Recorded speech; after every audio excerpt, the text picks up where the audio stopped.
Hey, Chuck here. Hey, we're at a job in Damascus and just kind of showing you the process. So we do a plan, and this is the 3D version of it. Draw that out for the client so that we can see what we're aiming at.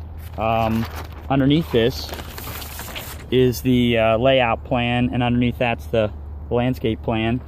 And then this is the putting it into practice. So at this point, this wall system and where the spa is going to be moved and placed in the wall, this is the beginning of that. So we've cut for the footer and began to put a rebar in to pour our foundation.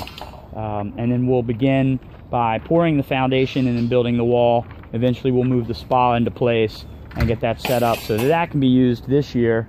And then as we go through the winter and into the spring, we'll get the pool finished and ready. But another kind of exciting project here right in Damascus. I hope you're having fun in your yard. Take care.